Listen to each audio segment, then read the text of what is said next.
a good little training today.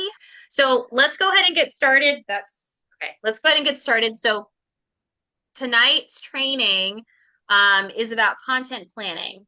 And I know that this is a big topic, and the reason why I chose this topic for this week is because I'm talking to several of you right now, and that seems to be a topic of interest is content planning. So, any time that there's things that you guys want to talk about, or if you're diving into the course material and you're stuck on something, don't be afraid to tell me, like, hey, Janet, can you expand on this? Hey, Janet, this doesn't make sense. Or hey, Janet, can you tell me a little bit more on this? Because then it helps me create better topics based on what you're working on. Okay.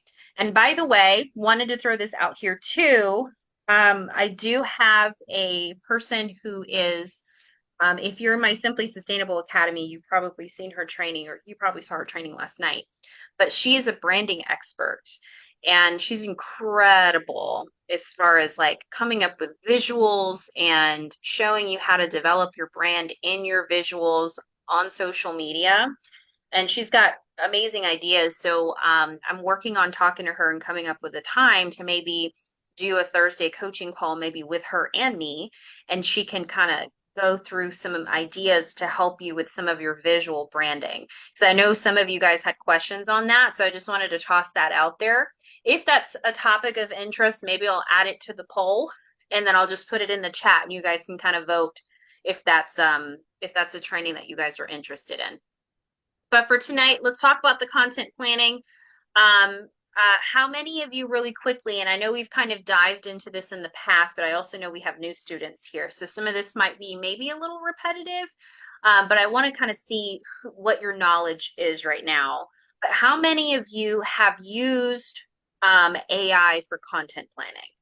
If you have, you can, okay, Milen has, Norma has. Feel free, for those of you that aren't on camera, just pop it into the chat. I know that this is still kind of a new thing for a lot of people, and I know that this is still an underutilized tool. It's kind of amazing how many people still don't know anything about AI or Chat GPT, and it's still relatively new. So if it does come off a little repetitive because you've done a similar training in the past, we're just going to do this as kind of a reminder a little bit.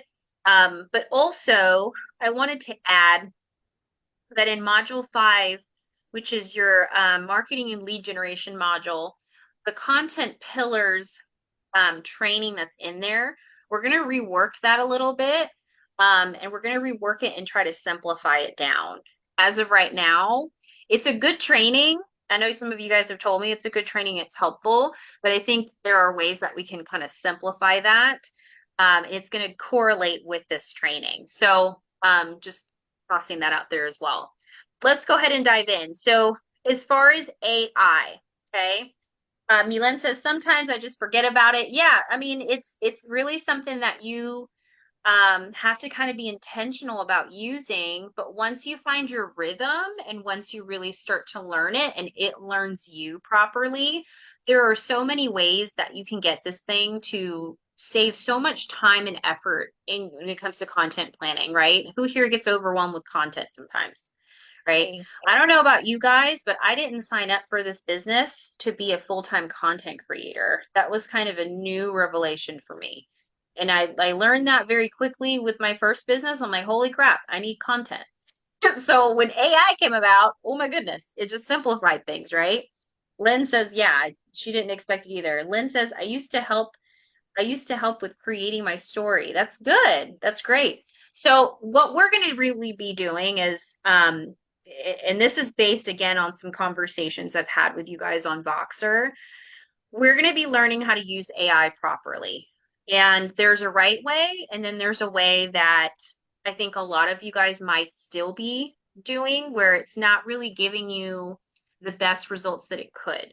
Because there's a way where you can use AI to where it generates the content to not only make it sound a lot like you, but also give you the good content that attracts the right people to your content. There's a big difference between asking AI to make, a year's worth of content posts versus getting AI to get to know you first and learning who you are.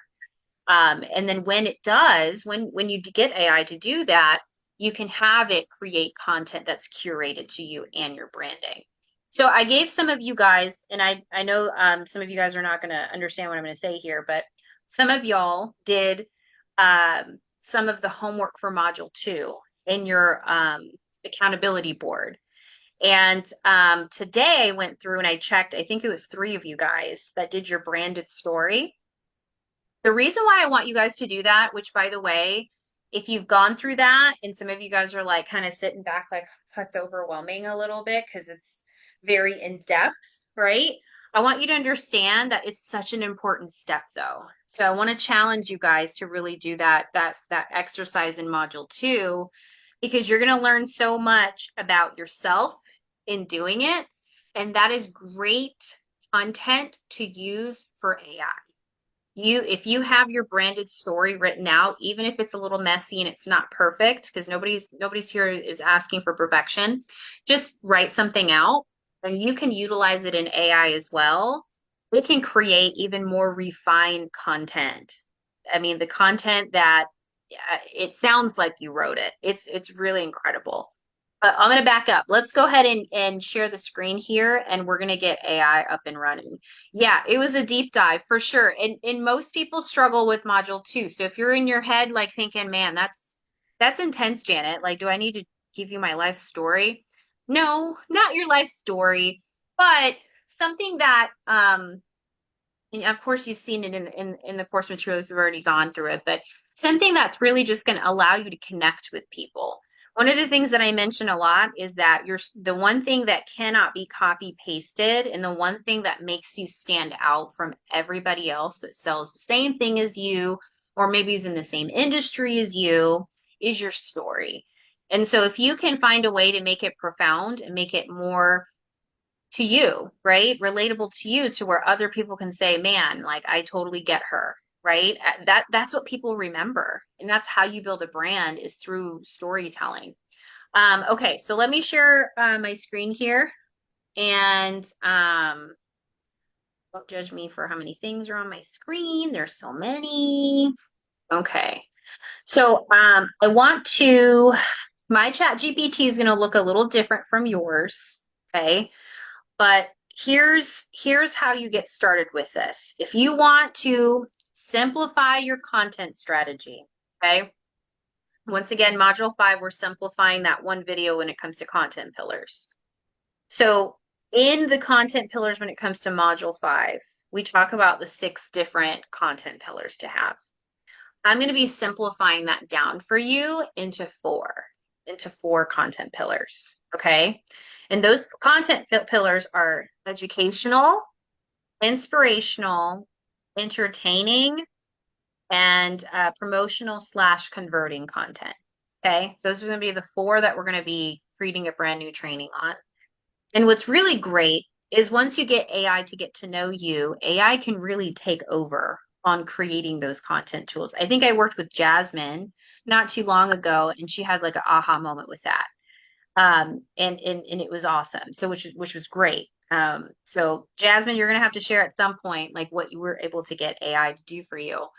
But let's kind of walk through this, okay? So first of all, we're gonna start a whole new chat. And if you don't know what the website is, okay, it's chatgpt.com. Okay. Mine's gonna say 4.0. Yours might say 3.5. I pay for it. I pay the $20 a month for this, or the business does, not me. Business, the LLC does. So because you can write it off, right? So it pays for it. And as far as things that I notice, the difference between 3.5 and 4.0 is the input, whatever you input, the output that comes out seems to be more refined and it seems to be a little bit better. Now, do you need to upgrade to 4.0? I'm not going to tell you that you need to. Try it for free. And if it can accomplish all the things that you need, right? And it fulfills your needs, then just use the free version. I'm not going to make you spend money on it. I just preferred it because we use it so heavily. We use it for workbooks, websites, blogs, email copy. I mean, you name it. That's what we use AI for, and it saves us a ton of time. So the first thing that you want to do, if you want to properly use AI and you want it to really get to know you, is you want to introduce yourself to it.